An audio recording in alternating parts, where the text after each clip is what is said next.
एक सीरियल से चलते हैं। कार्बन एंड इट्स कंपाउंड, लिखना नहीं है, बस ध्यान से सुनो, बाकी तुम्हें कुछ चीज दोबारा करना होगा तो फिर वीडियो तो रहेगा ही। कार्बन एंड इट्स कंपाउंड, इसमें देखेंगे कार्बन की सबसे पहली बात, देखिए इनऑर्गेनिक केमिस्ट्री का टॉपिक है और किसी भी केमिस्ट्री को आसान बनाने के लिए पीरियोडिक टेबल पकड़ बहुत जरूरी है, ठीक है। और पीरियोडिक टेबल आप लोग पढ़ रखे हैं। Carbon and its compound, carbon की वैलेंसी कितनी होगी?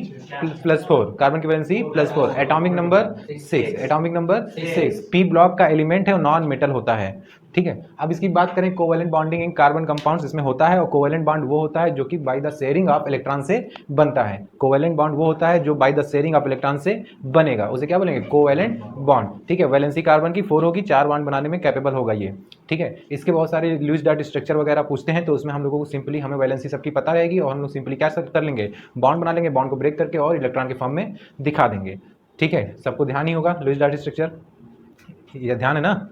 ठीक है।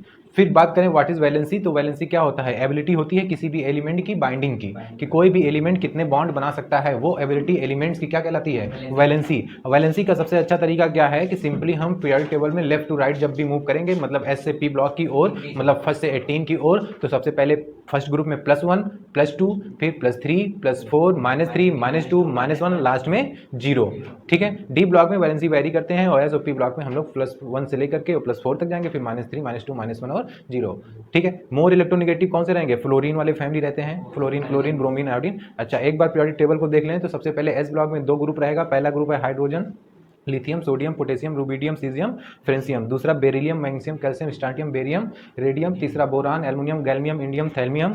फिर carbon, silicon, germanium, stainless, lead, nitrogen, phosphorus, arsenic, antimony, bismuth. फिर आगे की ओर जाएंगे oxygen, sulphur, selenium, tellurium, polonium, fluorine, chlorine, bromine, iodine, astatine और helium, neon, argon, krypton, xenon, radon, ठीक है। ये एलिमेंट्स आपको ध्यान रहेगा, बस आपका काम काफी हद तक इजी हो जाएगा केमिस्ट्री में, ठीक है। फिर कार्बन के अगर वर्सेटाइल नेचर की बात करें तो कार्बन के वर्सेटाइल नेचर में हम लोगों ने पढ़ रखा है, 2 चीजें इसमें ध्यान रखना है, एक तो टेट्रावैलेंसी, दूसरा कैटिनेशन की प्रॉपर्टी।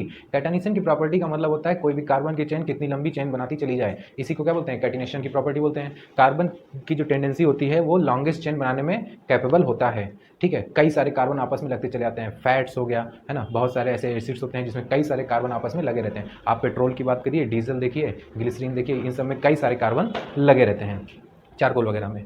अब दूसरी बात करें इसकी टेट्रावैलेंसी, तो इसकी वैलेंसी कितनी होती है? 4, तो ये 4 बॉन्ड बना लेता है। ये तो वर्सेटाइल नेचर हो गया इसका, ठीक है। फिर उसके बाद हम लोगों ने देखा था ये होमोलोगस सीरीज क्या होता है इसमें।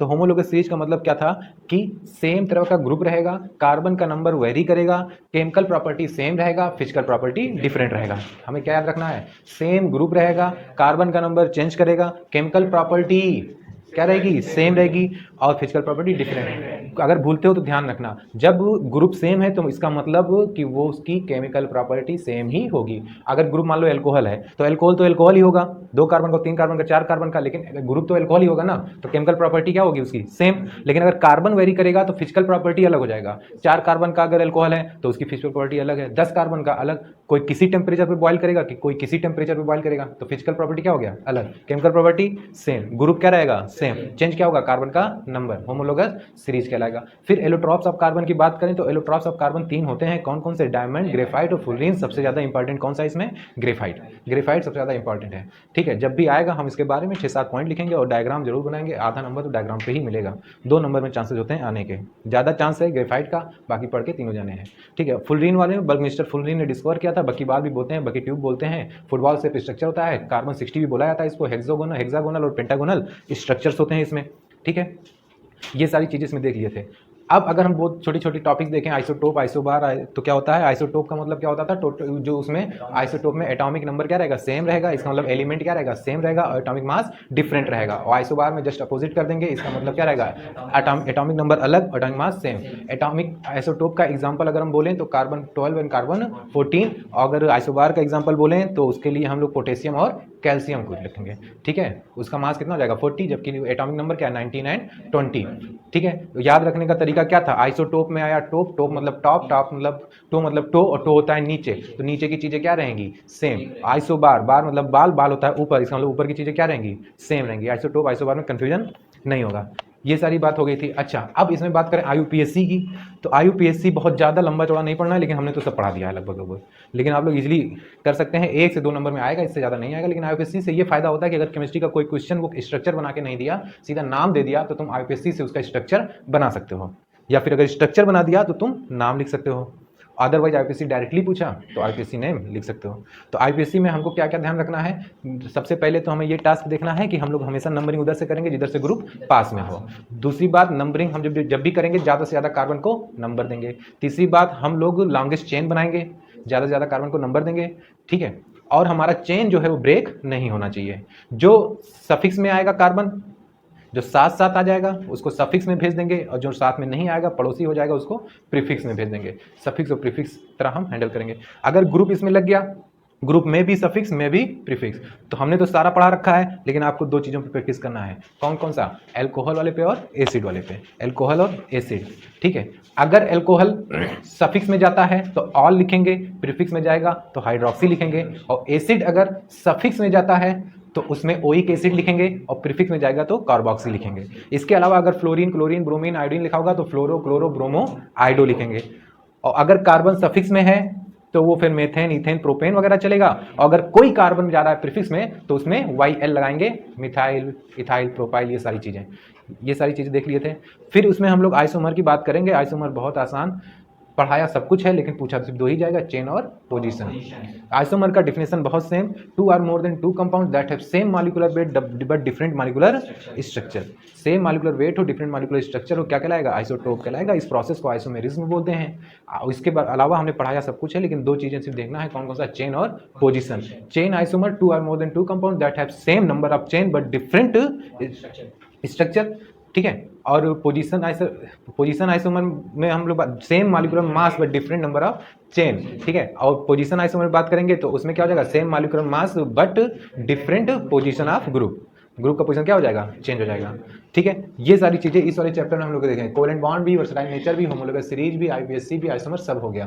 फिर पीरियोडिक टेबल की बात करेंगे। नीड किस लिए पढ़ा पीरियोडिक टेबल का? उसी लिए पढ़ा ताकि किचन में अगर हमें किसी चीज़ की ज़रूरत हो, या एक घर में किसी भी चीज़ की ज़रूरत हो, मान लो हमें ज़रूरत है जनरेटर के हैंडल की, या फिर हमें ज़रूरत है शैम्पू की, या हमें साबुन की ज़रूरत है, तो हम उसके स्पेसिफिक लोकेशन पे जाएंगे। हमें साबुन की ज़रूरत होगी तो हम वॉशरूम में जाएंगे, हैंडल की ज़रूरत होगी तो जहाँ स्टोर रूम वगैरह होगा, जहाँ रखे होंगे वहाँ जाएंगे, खाने पीने की ज़रूरत होगी तो फ्रिज में जाएंगे या फिर किचन में जाएंगे। अब ऐसा तो नहीं है कि हमें नहाना है हम बेडरूम में चले जाएँ। अब सोचो, बेडरूम में अगर शॉवर लगा दिया जाए तो सुनने में अजीब लग रहा है। तो इसीलिए घर जब भी बनाया जाता है तो एक स्पेसिफिक लोकेशन पे ही स्पेसिफिक टास्क को परफॉर्म किया जाता है। किचन के अंदर भी उसी तरह हर चीज़ अपना सेट करके रखा जाता है कि अब खाना बना रहे हैं, हमें नमक डालना है, डब्बे ढूंढ रहे हैं, नमक का डब्बा वहाँ चावल के अंदर रखा है, तो ऐसा नहीं होता है। वो मसाले का डब्बा एक तरफ रहेगा, चावल दाल का डब्बा एक तरफ रहेगा, है ना।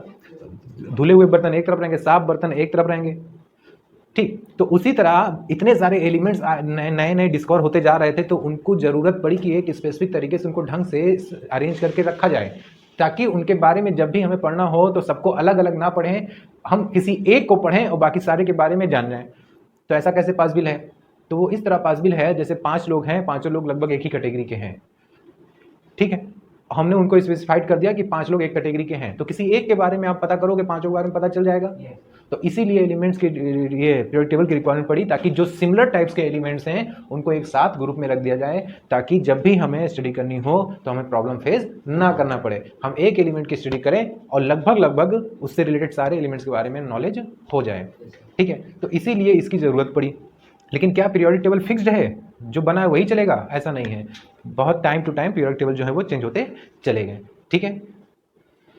सबसे पहले डाबर्नियर ट्रायड्स बनाया, 3 एलिमेंट्स को रखा, 1 नंबर का पूछा जाएगा, इससे ज़्यादा नहीं पूछा जाएगा। ट्रायड्स किसने बनाया था? डाबर्नियर ने बनाया था। 3 एलिमेंट्स को उन्होंने रखा था। फिर उसके बाद न्यूलैंड्स आए, न्यूलैंड्स ने 8 एलिमेंट्स को रखा। उन्होंने बताया 8वां एलिमेंट जो है वो पहले एलिमेंट से सिमिलरिटी शो करेगा, इससे ज़्यादा कुछ नहीं पूछा जाएगा। फिर आएगा तीसरा, इनकी बात करेंगे मेंडलीव की। मेंडलीव साहब ने जो पीरियोडिक टेबल बनाया उसमें आपसे पूछा जाएगा कि किस बेसिस पे था, तो increasing order of the atomic mass, atomic mass के इंक्रीजिंग ऑर्डर पे वो बेस्ड है। अगर थोड़ा सा 2 नंबर में पूछ लिए तो आपको ये सारी चीज़ें भी लिखनी पड़ेंगी कि उसमें क्या ड्रॉबैक था। तो ड्रॉबैक ये था, तो हाइड्रोजन को पोजीशन नहीं दे पाए, आइसोटोप्स के लिए जगह छोड़ दिए। बोले increasing order of atomic mass, लेकिन कहीं कहीं पे सिमिलर हो जा रहा था एटॉमिक मास, कहीं कहीं घट जा रहा था, तो अनइवन तरीके से, ठीक है, अनइवन तरीके से अरेंजमेंट था एटॉमिक मास का, लेकिन कहना था इंक्रीजिंग ऑर्डर, लेकिन जो फॉलो नहीं हो पाता, ये ड्रॉबैक था। तो इसके लिए फिर से रिक्वायरमेंट हुई एलिमेंट्स को अरेंज करने के लिए नए पीरियोडिक टेबल की। तो मोजले साहब आए, मोजले साहब ने नया पीरियोडिक टेबल दिया जिसको बोलते हैं modern periodic table. Modern periodic table किस पे बेस्ड है? Increasing order of atomic number, mainly atomic mass या एटॉमिक नंबर, ठीक है। अच्छा, एटॉमिक नंबर पे बेस्ड है। तो अगर पूछा जाए व्हाट इज एटॉमिक नंबर, तो atomic number is the total number of proton present in an element. Proton का नंबर जितना होगा उतने ही उसका एटॉमिक नंबर होगा, और जितना प्रोटॉन होता है उतने ही इलेक्ट्रॉन होता है। लेकिन हम इलेक्ट्रॉन कभी भी नहीं बोलेंगे, क्योंकि इलेक्ट्रॉन ऑर्बिटल में होता है, मंचला टाइप का होता है, ऑर्बिटल को छोड़ के जा सकता है, आ सकता है, जंप मारता रहता है। तो कभी भी एटॉमिक नंबर के डिफिनेशन में हम इलेक्ट्रॉन टर्म यूज नहीं करेंगे, हमेशा प्रोटॉन को यूज करेंगे। प्रोटॉन क्या है? बेचारा फंसा हुआ है न्यूक्लियस के अंदर। तो जब भी बोलेंगे what is the atomic number, it is the total number of proton present in an element, atom या फिर न्यूक्लियस बोल सकते हैं, ठीक है।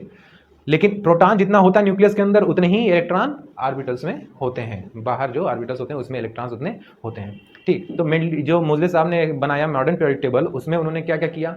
Increasing order of atomic number, 4 block S P D F, उसके अलावा इन्होंने क्या किया? ग्रुप कितने? 18, और उसके अलावा पीरियड कितने? 7, एलिमेंट्स 118, एलिमेंट्स 118, बाकी वैलेंसी वगैरह के बारे में तो बता ही दिया है, ठीक। अब उसमें देखेंगे मेटल्स, फर्स्ट वाले को एल्कली मेटल्स, दूसरे को एल्कली अर्थ मेटल्स, सबसे लास्ट में जाओ हैलोजन, हैलोजन और हैलोजन के बाद में इनर्ट गैसेज, जिनको नोबेल गैसेज भी बोलते हैं, क्योंकि वो रिएक्ट नहीं करते हैं, पूरी तरीके से इलेक्ट्रॉन फिल्ड है उनके अंदर ऑर्बिटल्स में, पेट फुल है, खाने की जरूरत उनको नहीं है।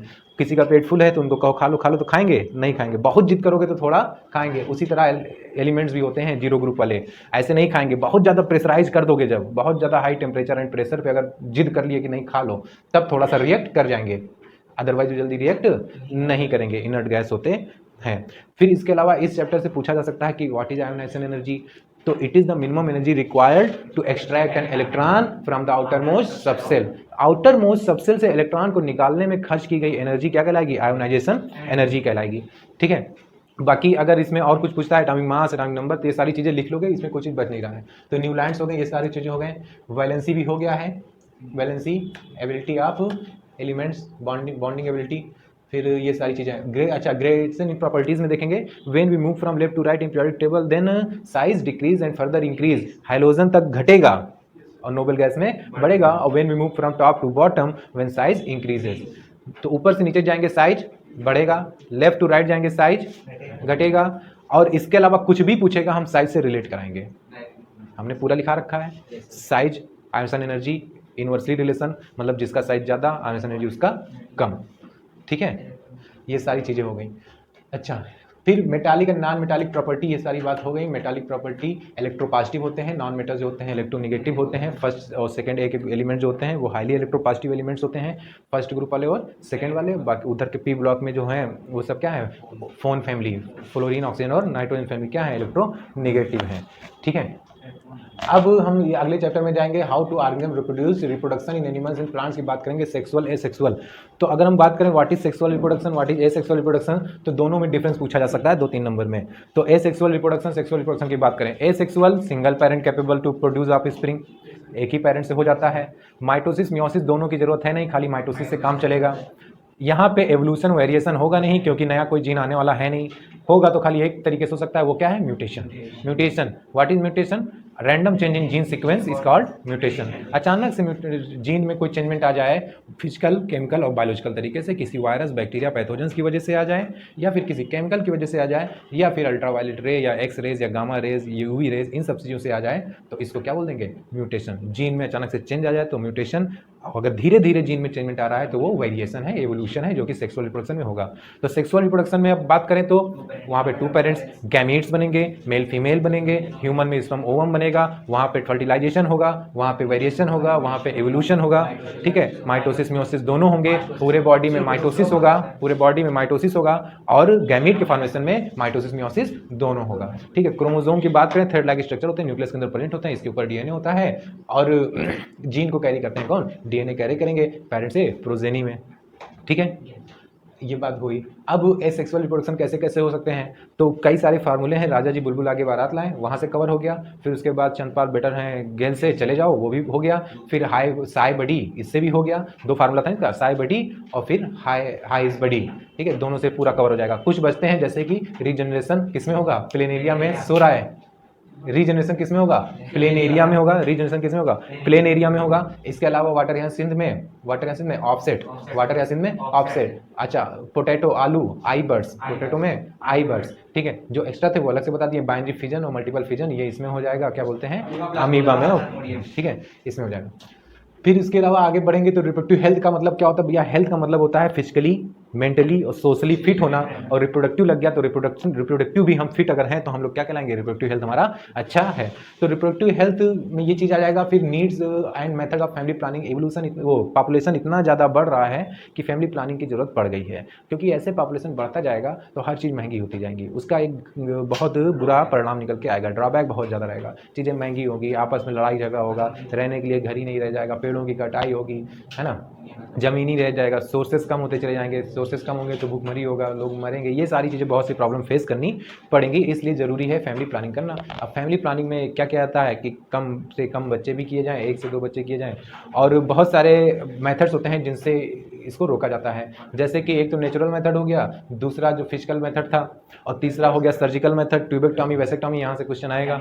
फिर उसके अलावा आप ओरल कॉन्ट्रासेप्टिव, बहुत सारे कॉन्ट्रासेप्टिव्स जो पिल्स होती हैं उसको यूज किया था, अनवांटेड 72 हो गया, और ये सहेली जो उसमें था, सहेली, ठीक है, और ये चीज़ें हो गई इसमें, ठीक। तो इससे हम क्या करते हैं, रोक सकते हैं। ट्यूबेक्टॉमी में फॉलोपियन ट्यूब कट किया जाएगा, वेसेक्टॉमी में वाजपेन कट किया जाएगा, ठीक।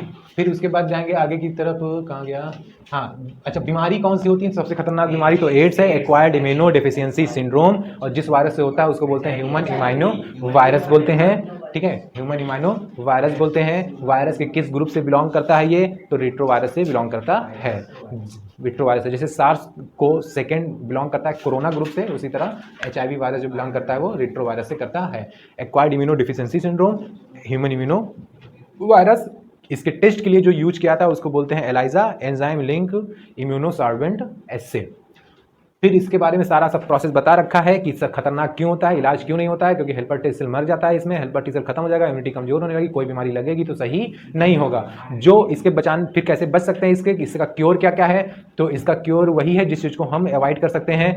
कैसे, हमेशा नया सिरिंज यूज करना चाहिए, ब्लड ट्रांसफ्यूजन से पहले अच्छे से चेक होना चाहिए, ठीक है, और जो मल्टीपल सेक्स पार्टनर नहीं रखना चाहिए, अवॉइड करना चाहिए, ठीक। फिर child bearing and women's health, child, इसमें देखिए, फिर देखिए क्या होता है कि बहुत से ऐसे कपल्स होते हैं जिनके अपने बच्चे नहीं हो पाते हैं, उनको कुछ प्रॉब्लम्स होती हैं, स्पर्म का काउंट कम हो सकता है या फिर और अदर प्रॉब्लम्स हो सकती हैं जिस वजह से बच्चे नहीं हो पाते हैं, तो उसके लिए भी एक बूंद बन के आया क्या, टेस्ट ट्यूब बेबी, वहाँ से उसको हम दूर कर सकते हैं। और इसके बारे में ज़्यादा तो है नहीं कुछ। फिर हेरिडिटी एंड एवोल्यूशन की बात करेंगे। हेरिडिटी का मतलब वो होता है जो हमको अपने पेरेंट्स से विरासत में मिला है, ठीक है, और एवोल्यूशन का मतलब होता है टाइम टू टाइम जो जीन में चेंजमेंट हो रहा है उसी को क्या बोलेंगे, एवोल्यूशन।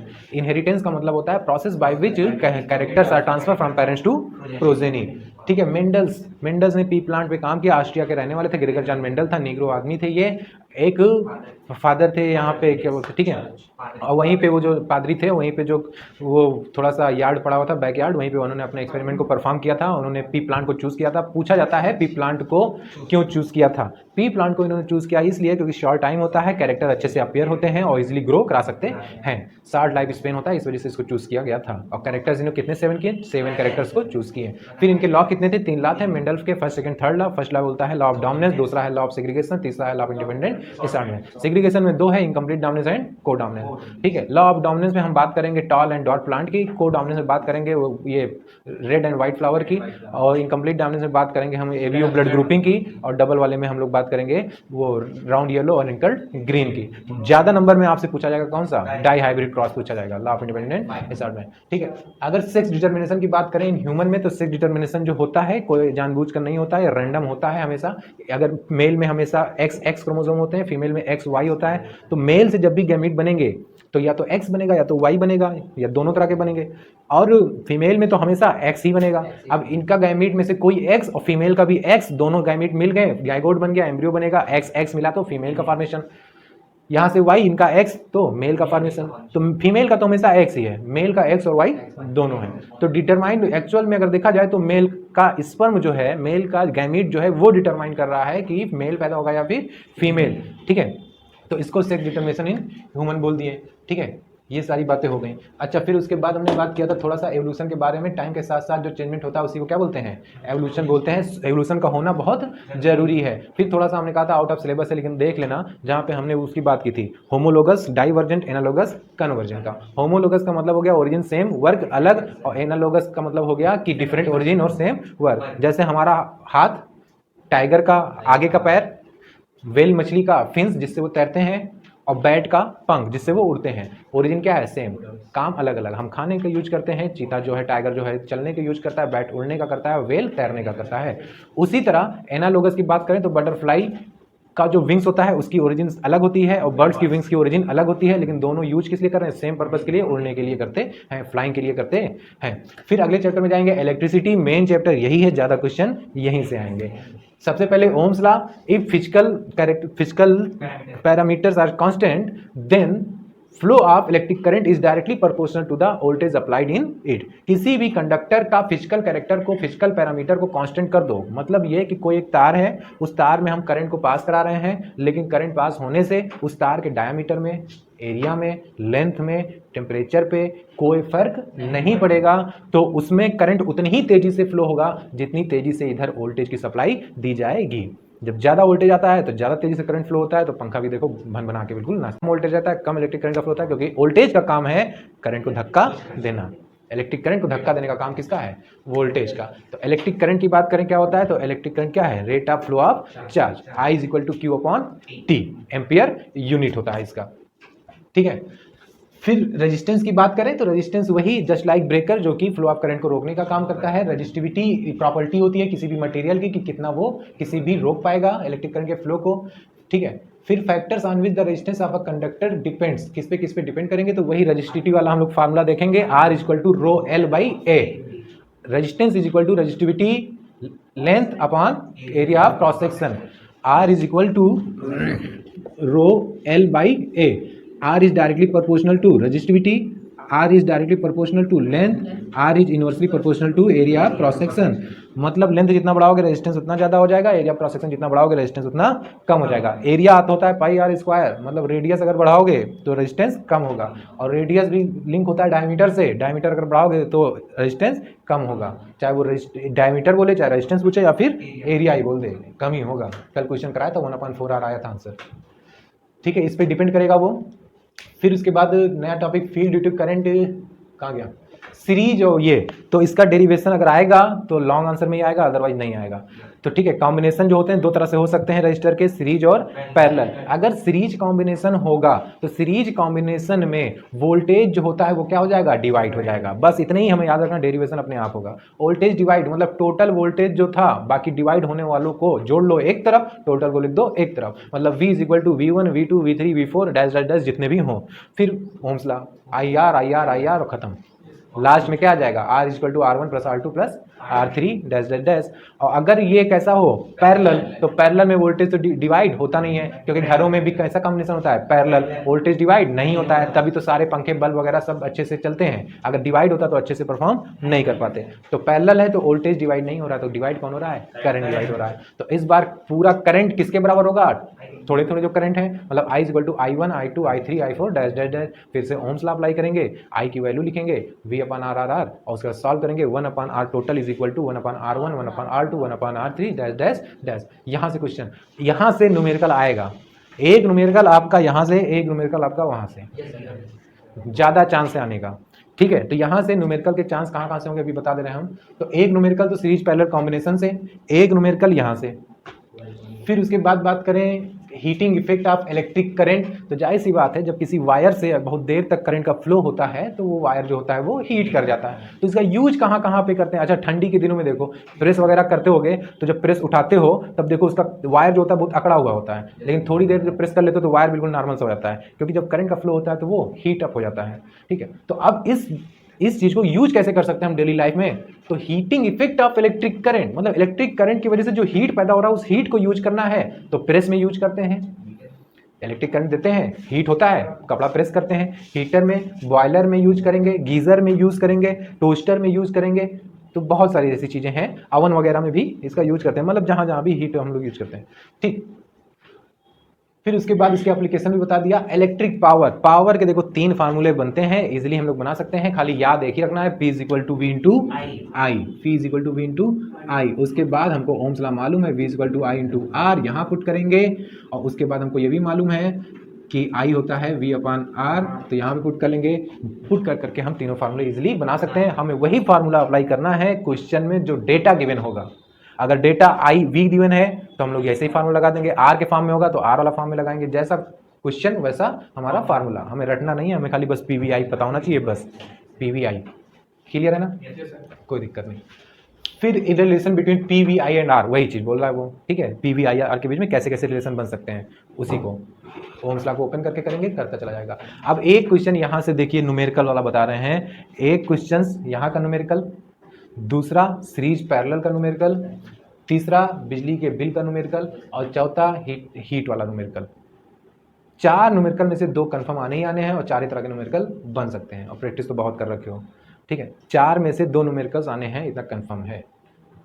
फिर उसके बाद मैग्नेटिक इफेक्ट ऑफ करंट की बात करेंगे, तो मैग्नेटिक फील्ड क्या होता है, कोई भी मैग्नेट होता है उसके 2 पोल्स होते हैं, नॉर्थ और साउथ, नॉर्थ से मैग्नेटिक लाइंस निकलेगी, साउथ से मैग्नेटिक लाइंस खत्म होगी, ये चल रहा है ना, नॉर्थ से निकलेगी और साउथ पे खत्म होगी। क्या हंस रहे हो, पनिया नहीं लाए ना कोई, प्यास लग रहा है, आई वो स्टॉप कर दो, बहुत लंबा बन जाएगा।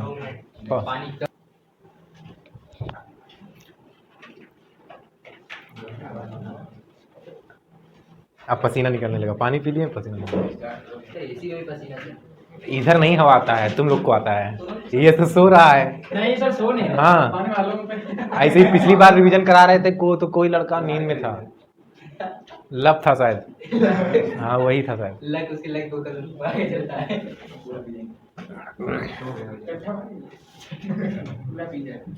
चालू करो, चालू है। चलिए मैग्नेटिक फील्ड की बात करेंगे, हो गया।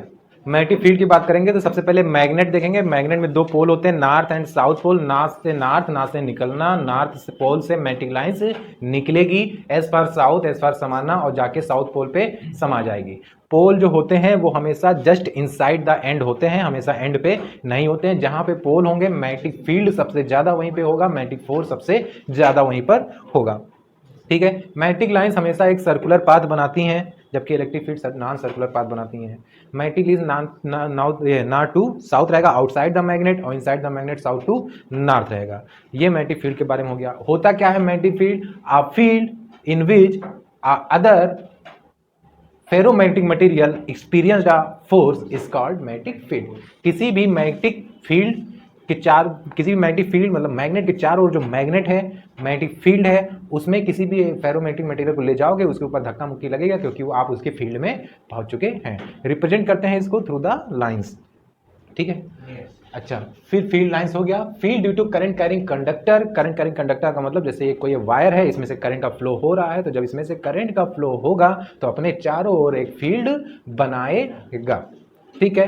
पता कैसे रखेंगे, तार को पकड़ लेंगे, सिंपली तार को पकड़ेंगे, अंगूठे को करंट के डायरेक्शन में रखेंगे। अब इसी जो वायर है, मान लो बहुत लंबा वायर है, इसी को हमने स्प्रिंग की तरह रोल कर लिया, तो magnetic field due to a circular coil हो गया। पहले स्ट्रेट करंट कैरिंग कंडक्टर, अभी सर्कुलर कॉइल हो गया। अब जब ये सर्कुलर कॉइल हो गया तो इससे हम लोग सॉलिनॉइड बना सकते हैं, और सर्कुलर कॉइल है, इसमें से करंट पास करेंगे तो जाहिर सी बात है मैग्नेटिक फील्ड चारों ओर बनेगा। इसे सॉलिनॉइड बना सकते हैं, स्प्रिंग लाइक बनाएंगे कॉइल टाइप में, नीचे से इलेक्ट्रिक की सप्लाई देंगे और इसमें से करंट का फ्लो होगा, मैग्नेटिक फील्ड बनेगा। और फिर सॉलिनॉइड का यूज कहाँ पे कर सकते हैं हम लोग, बहुत सारे ऐसे सेंसर डिवाइस बनते हैं, लॉक वगैरह बनते हैं, इन सब चीज़ें एंटीना में, इन सब चीज़ों में हम क्या करेंगे, इसका यूज करेंगे, लॉकिंग सिस्टम वगैरह में, ठीक है। बहुत से वाल्व्स वगैरह होते हैं, उसमें भी यूज किया जाता है सॉलिनॉइड का। फिर force on current carrying conductor, current carrying conductor में फोर्स की बात करें तो यही हम देख लेंगे, राइट हैंड थंब रूल। फिर फ्लेमिंग लेफ्ट हैंड रूल, देखिए भैया लेफ्ट हैंड हमने सिखा रखा है, लेफ्ट हैंड से हम लोग आसानी से मोटर चला सकते हैं, मतलब स्विच ऑन मोटर स्टार्ट। तो इसका मतलब मोटर में हमें फोर्स फील्ड पता करना है तो हम लेफ्ट हैंड यूज करेंगे फ्लेमिंग का। तो लेफ्ट हैंड क्या कहता है, देखो सेंटर फिंगर जो है सी से है और सी से होता है करंट, और हमेशा हम लोग पहला टारगेट हमारा ये रहेगा कि फील्ड देखते ही तुरंत हमें उंगली रख देना है उसकी तरफ। मैग्नेटिक फील्ड को देखते ही तुरंत हमें क्या करना है, उंगली रख देना है। अब मैग्नेटिक फील्ड देखते ही हम ऐसे उंगली रखेंगे तो अच्छा नहीं लग रहा है, और ऐसे तो कतई नहीं अच्छा लगेगा, तो हमेशा ऐसे ही रखेंगे ना। अब ऐसे तो नहीं ठीक लगेगा, तो हमेशा ऐसे ही करेंगे। बोलते नहीं हमको जानते नहीं हो, ऐसे ही बोलते हैं हमको जानते नहीं हो, ऐसे थोड़ी ना कोई करता है। ऐसे ऐसे कुछ करते हैं सर, ऐसे ऐसे। हाँ, वो पाम रूल है। तो हमेशा मैग्नेटिक फील्ड को देखते ही तुरंत हमें उंगली कर देना है, मतलब मैग्नेटिक फील्ड के डायरेक्शन में उंगली कर देना है। अब तुरंत उंगली करने के बाद में तीनों फिंगर को हम एक दूसरे के परपेंडिकुलर कर देंगे। मैग्नेटिक फील्ड देखते ही हमने ऐसे कर दिया, ये एंगल इसके साथ 90 डिग्री, ये 90 डिग्री। अब इसको परपेंडिकुलर बोलो या रेक्टेंगल बोलो, 90 डिग्री बोलो, बात सेम है। ठीक है, अभी आप लोग अपने बेंच के कैसे बैठे हुए हैं, परपेंडिकुलर 90 डिग्री पे बैठे हुए हैं। ठीक है, अब देखिए ये उंगली हमने कर दिया किधर, मैग्नेटिक फील्ड की तरफ। सी से सेंटर, सी से करंट, ये क्या बताएगा, करंट। और किसी भी चीज में फोर्स लगाते हैं तो हमेशा अंगूठे का यूज करते हैं, तो अंगूठा क्या बताएगा, मैग्नेटिक फोर्स। तो अंगूठे से फोर्स लगता है, इसलिए मैग्नेटिक फोर्स का डायरेक्शन सी से सेंटर, सी से करंट, और मैग्नेटिक फील्ड को देखते ही हमें उंगली करना है इसी उंगली से, है ना।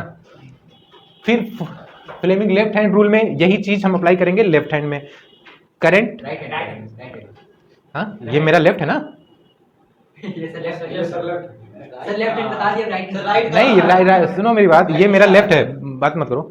ठीक है, हम बात बता रहे हैं कि हमें वही चीज सी और मैग्नेटिक फील्ड का डायरेक्शन और फोर्स का डायरेक्शन, चाहे वो लेफ्ट हो चाहे राइट हो, उससे नहीं दिक्कत है, बस हमें ये चीज ध्यान रखना है। वो लेफ्ट पूछेगा लेफ्ट लिखना, राइट पूछे राइट। लेकिन लेफ्ट वाला अप्लाई करेंगे मोटर में, राइट वाला जनरेटर में। जनरेटर चलाने के लिए राइट हैंड का यूज करते हैं, लेफ्ट हैंड का नहीं करते हैं। ऐसे करेंगे उस दिन फंस जाएंगे। लेफ्ट हैंड रूल हो गया। इलेक्ट्रिक मोटर के बारे में बता दिए हैं क्या क्या होता है, सारे पार्ट्स का वर्क पता होना चाहिए, सब कुछ एक चीज जानते हो। सिंपली शॉर्ट में सुन लो कि जब हम इलेक्ट्रिक करंट की सप्लाई देंगे, उसके कॉइल से करंट पास होगा, कॉइल से करंट पास होगा, चारों मैग्नेटिक फील्ड बनेगा। दो मैग्नेट होते हैं, उनका भी अपना मैग्नेटिक फील्ड, उनका मैग्नेटिक फील्ड, इनका मैग्नेटिक फील्ड, दोनों में लगेगा टॉर्क, वो लगेगा घूमने, आधा घूमेगा, करंट का डायरेक्शन चेंज हो जाएगा। इसीलिए साइड में लगा देते हैं, क्या लगाते हैं, आर्मेचर। ठीक है, ये लगा देते हैं। और हाँ, डायग्राम आपको बनाना ही पड़ेगा। फिर वो करंट के सुनो, कम्यूटेटर लगा देते हैं। कम्यूटेटर क्या करेगा, करंट के डायरेक्शन को चेंज कर देगा। बाकी ब्रश लगाते हैं, ब्रश सप्लाई को देगा और अपना ब्रश नहीं घूमेगा, खाली बस अंदर का घूमेगा। ठीक है, तो ये इसका डायग्राम वगैरह जो बना के और फिर आसानी से लिख सकते हो। बाकी ये मोटर है तो लेफ्ट हैंड फ्लेमिंग का यहाँ पे अप्लाई करेंगे। इलेक्ट्रोमैग्नेटिक इंडक्शन क्या होता है, इलेक्ट्रोमैग्नेटिक इंडक्शन जब भी किसी सर्कुलर कॉइल में हम लोग किसी मैग्नेट को इन एंड आउट करेंगे तो मैग्नेटिक फील्ड चेंज होगा, तो मैग्नेटिक फ्लक्स चेंज होगा, तो इस कंडक्टर में करंट डेवलप हो जाएगा, एक फोर्स लगेगा, उस फोर्स को बोल देंगे ईएमएफ, इलेक्ट्रोमोटिव फोर्स बोल देंगे, और जो करंट डेवलप होगा उसे इंड्यूस्ड करंट बोल देंगे। बात समझ में आई। इलेक्ट्रोमैग्नेटिक इंडक्शन में किसी सर्कुलर कॉइल में मैग्नेट को जब हम लोग इन एंड आउट करेंगे तो उस टाइम पे यहाँ पे मैग्नेटिक फील्ड वेरी करेगा, जिस वजह से मैग्नेटिक फ्लक्स डेवलप होगा, मैग्नेटिक फ्लक्स की वजह से इसमें करंट डेवलप होगा, और उस करंट को बोलेंगे इंड्यूस्ड करंट, और जो फोर्स डेवलप होगा उसको बोलेंगे ईएमएफ, इलेक्ट्रोमोटिव फोर्स बोलेंगे। ठीक है, फिर इंड्यूस्ड पोटेंशियल डिफरेंस हो गया, induce current. Fleming right hand rule भी हो गया। लेफ्ट हैंड रूल ऊपर देखो है, राइट हैंड रूल नीचे। कौन कह रहा था नहीं आ रहा है, दोनों रूल तो है, दोनों रूल है बेटा। जनरेटर नहीं है, इलेक्ट्रिक जनरेटर नहीं है। फिर उसके बाद अवर इन्वायरमेंट की बात करें, जहां से सस्ता एंड टिकाऊ क्वेश्चन आएगा, जो कुछ नहीं पढ़ा है वो यही पढ़ेगा। 2 से ज्यादा नंबर आएगा बेटा, एक बार जानिए, 2 से ज्यादा ही रहेगा। अब इकोसिस्टम की बात करें, इकोसिस्टम की बात करें, पहले वो ज्यादा बात, इकोसिस्टम की बात करें तो इकोसिस्टम क्या होता है, एक ऐसा पर्टिकुलर प्लेस जिसपे लिविंग एंड नॉन लिविंग आपस में इंटरेक्ट होते हैं, उसको बोल देंगे इकोसिस्टम। कई तरह के इकोसिस्टम, बहुत से मैन मेड होते हैं, बहुत से नेचुरल होते हैं। मैन मेड जैसे खेत वगैरह हो गया, और एक्वेरियम वगैरह हो गया, फील्ड वगैरह, है ना, फील्ड। और अगर हम बात करें नेचुरल की, तो नेचुरल में सी हो गया, और इसके अलावा बहुत सारी चीज़ें, जैसे प्लेनेट का हो गया, ये लैंड इकोसिस्टम हो गया, है ना, टेरेस्ट्रियल इकोसिस्टम हो गया, और एक्वेटिक इकोसिस्टम हो गया, ये सारी चीज़ें। फिर इन्वायरमेंट्स प्रॉब्लम्स क्या क्या हो सकते हैं बेटा, आजकल इतना पॉपुलेशन बढ़ रहा है तो इतनी ज़रूरतें बढ़ रही हैं, लोग एसी लगवा रहे हैं, पॉल्यूशन कॉज कर रहे हैं। अब हमारा एसी देखो, हम ही तो कर रहे हैं कॉज, है ना। तो उसकी वजह से क्या हो रहा है, बहुत सारे ऐसे गैसेस रिलीज हो रही हैं जो कि हमारे एटमॉस्फेयर में एक लेयर प्रेजेंट है जिसको बोलते हैं ओजोन लेयर, और वो ओजोन लेयर इस गैस की वजह से क्या हो रही है, डिप्लीट हो रही है, मतलब पतली होती जा रही है। वो ओजोन लेयर सन से आने वाली हार्मफुल रेस को रोकने का काम करती है, लेकिन अभी वो पतली होती जा रही है, इस वजह से सन से आने वाली हार्मफुल रेस ज़्यादा आती जा रही हैं, इस वजह से गर्मी बढ़ रहा है और बीमारी भी बढ़ रही है, इससे बहुत सारे नुकसान भी, कैंसर वैंसर भी होने के चांस ज़्यादा होंगे। ठीक है, कौन सा गैस होता है, क्लोरोफ्लोरोकार्बन, CFC बोलते हैं। क्या करता है, यहाँ से जाएगा ओजोन O3 को तोड़ेगा O2 O half O2 में। ठीक है, ओजोन लेयर कैसा है, गुड लेयर है, हमारे लिए फायदेमंद है। फिर ओजोन डिप्लीशन इसी को बोलते हैं। Waste production and their solution क्या है, अगर जो घर से या फैक्ट्री से या इंडस्ट्री से हॉस्पिटल जितने भी तरह के वेस्ट निकलते हैं, वो सॉलिड वेस्ट हो सकता है, लिक्विड वेस्ट हो सकता है, या फिर अदर इलेक्ट्रॉनिक वेस्ट हो सकता है। ठीक है, जैसे बोलते हैं वाटर पॉल्यूशन और एयर पॉल्यूशन, ये सारे जो कुछ भी वेस्ट वगैरह हैं उनको ऐसे डंप करना चाहिए ताकि उनसे पॉल्यूशन कॉज ना हो। पहले तो वेस्ट भी कम करना चाहिए, है ना, अगर होता भी है तो उसको ऐसे डंप करना चाहिए ताकि पॉल्यूशन काज ना हो। फिर लास्ट में बायोडिग्रेडेबल एंड नॉन बायोडिग्रेडेबल पूछा जाएगा। बायोडिग्रेडेबल वो चीज़ें होती हैं जिनको माइक्रो ऑर्गेनिज्म खत्म कर दें पूरी तरीके से, मिट्टी में मिला दें, और नॉन बायोडिग्रेडेबल वो होता है जिसको ना मिलाएं। नॉन बायोडिग्रेडेबल जो है वही वाला पूछा जाएगा। एग्जाम्पल पॉलीथीन लिखोगे, एग्जाम्पल पॉलीथीन। इसके अलावा एक टॉपिक होता है फूड चेन, फूड वेव, एक सीक्वेंस में एनर्जी का ट्रांसफर, फूड चेन। ठीक है, और कई सारे फूड चेन फूड वेव बनाएंगे। एनर्जी 10% ट्रांसफर होगा, 90% in the form of heat loss हो जाएगा, 10% ही आगे की ओर ट्रांसफर होगा। बाकी बायो मैग्निफिकेशन प्रोसेस होता है जिसमें क्या होगा, एक ट्रॉपिक लेवल से दूसरे ट्रॉपिक लेवल में किसी भी टॉक्सिक सब्सटेंस का ट्रांसफर होना क्या कहलाता है, बायो मैग्निफिकेशन। बाकी बर्ड्स अंडे वाला आपको एग्जांपल पता है। ठीक है, फैक्ट्री से निकल के आर्सेनिक वगैरह नदी में गया, छोटी मछली खाई, उनको बड़ी मछली खाई, वो मरी, चिड़िया खाई, चिड़िया खा ली, उनके पेट में गया, उनके जो अंडे हैं उसके ऊपर के कैलकेरियस सेल जो है वो है ही नहीं, अंडे ऐसे ही लिक्विड के फॉर्म में निकल रहे हैं तो बच्चे बन ही नहीं पा रहे हैं, उनकी प्रजाति खत्म होती चल जाएगी। ठीक है, इसी को बोलते हैं बायो मैग्निफिकेशन। ठीक है, और बाकी वो हम लोग ट्रॉपिक लेवल को दिखाते हैं in the form of pyramid. ठीक है, उसमें क्या क्या हो सकता है, प्रोड्यूसर होगा, कंज्यूमर होगा, टॉप कंज्यूमर होगा, डेट्राइटस होगा जो कि पूरी तरीके से खत्म कर देगा। ठीक है, प्रोड्यूसर हमेशा कैसा रहता है, ओमनीवोरस रहेगा, कार्निवोरस रहेगा, हर्बीवोरस रहेगा, क्या ऑटोट्रॉप्स रहेगा, ऑटोट्रॉप्स रहेगा। उसके बाद हर्बीवोरस, देन वो कुछ कार्निवोरस या जो हो सकते हैं। फिर सबसे टॉप पे हमेशा कौन रहेगा, डिकम्पोजर, मतलब डेट्राइटस। डिकम्पोजर्स हमेशा टॉप पे ही रहेंगे, जो डिकम्पोज कर दे पूरा खत्म। Tata bye bye. अब पूछना है कुछ, कोई टॉपिक तो बचा नहीं है मेरे ख्याल से। हाँ,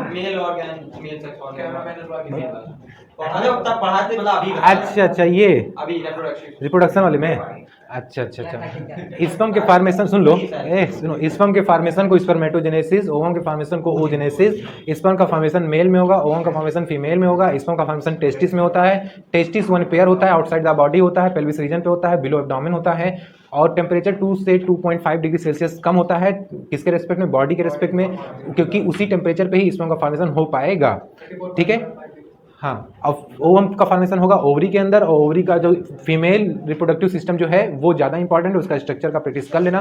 क्या क्या होगा उसमें, ओवरी होगा जहाँ से ओवम निकलता है, इसके अलावा फॉलोपियन ट्यूब होगा जिसको ओविडक्ट भी बोलते हैं, 3 पार्ट होगा, इम्प्लाइस्थमस और इन्फंडिबुलम होगा। बीच में क्या होता है, यूट्रस होता है, और यूट्रस में क्या होता है, वहीं पे डेवलपमेंट होता है बेबी का, और फॉलोपियन ट्यूब में फर्टिलाइजेशन होता है। कहाँ पे होता है, इम्प्लाइस्थमस जंक्शन पे होता है। इसके अलावा इसमें 3 लेयर होती हैं, पेरिकार्डियम और मायोकार्डियम और इंडोकार्डियम। ठीक है, endometrium lining, endometrium lining break होता है, देन ब्लीडिंग होता है, और जो ब्रेक होता है वो हमेशा किसकी वजह से होता है, ताकि फर्टिलाइजेशन के बाद में आसानी से वहाँ पे इम्प्लांट हो सके और आगे का डेवलपमेंट हो सके। बाकी मेंस्ट्रुअल साइकिल जो होता है 12 से 18 दिन के बीच में फर्टिलाइजेशन का चांस हाई रहता है, और ब्लीडिंग 3 से 5 दिन नॉर्मली होता है। विद इन ये रिपीट कितने दिन पे होता है, 28 से 29 दिन पे, जनरली 1 मंथ बोल देते हैं। मेंस्ट्रुअल साइकिल 1 मंथ होता है, एक मंथ में राइट साइड ओवरी से, दूसरे मंथ में लेफ्ट साइड ओवरी से। स्टार्ट होता है 13 साल की उम्र में जिसको मीनार्च बोलते हैं, खत्म होता है 45 से 50 साल की उम्र में जिसको मोनोपाउस बोलेंगे। ठीक है, मीनार्च और मोनोपाउस। बाकी कितने बच्चे मैक्सिमम जन्म दे सकती है एक फीमेल, वो हमने कैलकुलेट करके दिखाया था जब क्लास चल रही थी। हाँ, ठीक है, और बाकी वो सारे प्रोसेस थे कौन कौन से, शुरू से आखिरी तक। सबसे पहले तो होगा गैमेटोजेनेसिस, गैमेटोजेनेसिस के बाद इंसेमिनेशन, इसके बाद फर्टिलाइजेशन, इम्प्लांटेशन। हाँ, सब तुम लोग को पता है, तैयारी बिल्कुल भयंकर है। ठीक है, देखो अभी जो डिस्कस कर रही हैं अभी तो कोई टॉपिक नहीं छूट रहा है, बताओ कोई छूट रहा हो तो। ये पूछ रहे हैं कि रिप्रोडक्शन चक्कर आ रहा है। किसका? इथेनॉल और इथेनॉल। देखिए इथेनॉल C2H5OH